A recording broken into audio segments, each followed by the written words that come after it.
అందరికీ నమస్కారములు. కదిరి నియోజకవర్గ ప్రజలకి, ముఖ్యంగా వైఎస్ఆర్సీపీ కుటుంబ సభ్యులకు, పార్టీ కార్యకర్తలకు మరియు పార్టీ శ్రేణులకు మరియు నా ఈ ఎలక్షన్లో కృషి చేసిన ప్రతి ఒక్కరికి పేరు పేరున హృదయపూర్వక ధన్యవాదాలు మరియు వారి కృతజ్ఞతలు నేను తెలియజేసుకుంటున్నాను.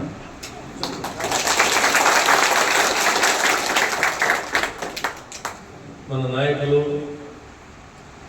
శ్రీ జగన్మోహన్ రెడ్డి గారు నా పైన నమ్మకం ఉంచి కదిరి వైఎస్ఆర్ టికెట్ ఇవ్వడం జరిగింది. దానికి మీరంతా నన్ను ఆయన తీసుకున్న నిర్ణయానికి స్వాగతించి మీరు నన్నందరూ తోడుగా ఉండి ఈరోజు దాదాపు గెలుపు అంచుల వరకు మీరందరూ నాకు గెలుపోవటంలో రాజకీయంలో సహజం. ఒకరే గెలుస్తారు, ఓడిపోతారు. దాంట్లో ఈరోజు మన వైఎస్ఆర్సీపీ పార్టీ అభ్యర్థిగా నేను ప్రతి ఒక్కరి దగ్గరికి పోవడం జరిగింది. ప్రతి ఒక్కరూ వారి శాయశక్తిగా కృషి చేసి దాదాపు 7-8 రోజులు మేము మెజార్టీ కూడా రావడం జరిగింది.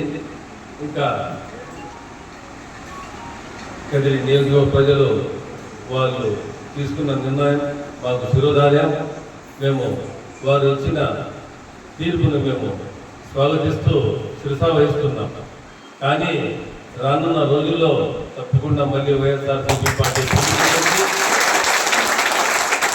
ఈరోజు ఎలాగే ఉందో మీరు చూసినారు. 2014లో కూడా వైఎస్ఆర్సీపీ పార్టీ ఓటమి చవి చూసింది. దాని తర్వాత 2019లో 151 సీట్లు వచ్చినాయి. ఈరోజు మాకు తక్కువ సీట్లు వచ్చినాయి. దానికి బాధపడే అవసరం లేదు. ఎందుకంటే మేము ప్రజాక్షేత్రంలో ఉన్నాం. ప్రజలు ఏ తీర్పు ఇస్తారో దాన్ని తప్పకుండా గౌరవించాలి, గౌరవిస్తున్నాం కూడా. కాబట్టి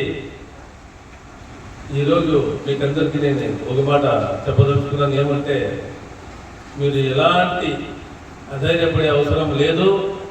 తప్పకుండా నేను మీ వెంటే ఉన్నాను. ప్రతి ఏ టైంలో కానీ మీరు నాకు ఫోన్ చేయొచ్చు. నా ఫోను 24 గంటలు ఓపెనే ఉంటుంది. దీనికి ఏ టైం లేదు. రాత్రి 10 గంటల నేను పనిలో ఉన్నా తెలుస్తాను. ఒకవేళ నేను ఏదో బయట పని మీద పోయినా కానీ మీరు నాకు ఫోన్లలో సంప్రదించవచ్చు. చాలా త్వరగా చెప్పేస్తారు బయట వచ్చి బయట వెళ్ళిపోయినాడని. నేను కదిరిలో పుట్టినాను, ఆ రోజు చెప్పినాను, పెరిగినాను, కదిరిలోనే ఉంటాను. మీరు చూస్తున్నారు కదిరిలో వైఎస్ఆర్సీపీ పార్టీ ఆఫీస్ ఎంత పెద్దది ఉందనేది ఎక్కడ లేదు రాష్ట్రంలో. అంటే నేను ఇక్కడ పాదుపైకి వచ్చిండేది. కాబట్టి మీరందరూ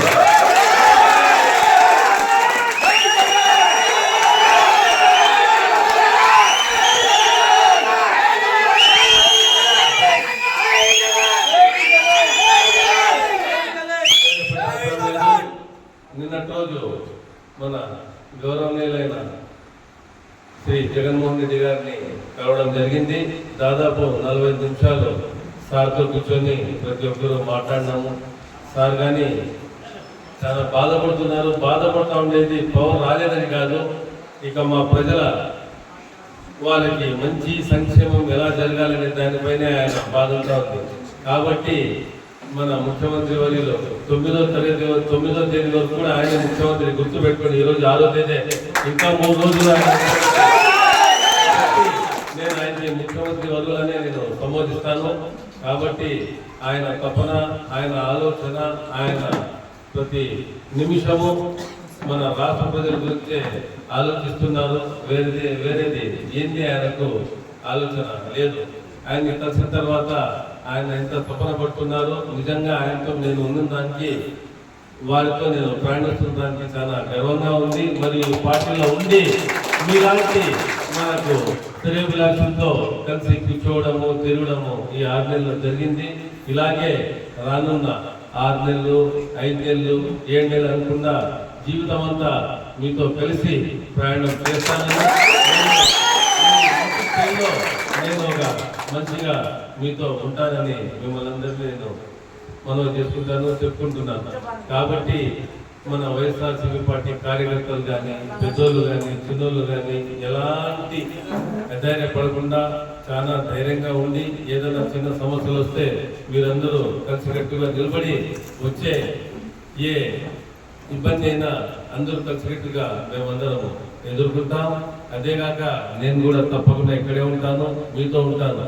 మొన్న కౌంటింగ్ తర్వాత నేను చక్కగా సార్ని కలిసైతే పోవడం జరిగింది. అంతలోనే పారిపోయినాడు అదే ఇది అని చెప్పుకోవడం జరిగింది. కాబట్టి ఇలాంటి మాటలకు మీరు కూడా సోషల్ మీడియా ద్వారా కానీ, ప్రెస్ ద్వారా కానీ టైంకి మీరు తప్పకుండా వాళ్ళకి సమాధానం ఇచ్చి, అంటే తోటి కొట్లాటలు దీనికి కానీ మీరు దిగకుండా కొంచెం ఓపిక పడితే రానున్న 5 సంవత్సరాలు కానీ మనమే. ఎందుకంటే మేము ఎంత ముందుకు వస్తామో అంత మనం ముందు చెందుతాము.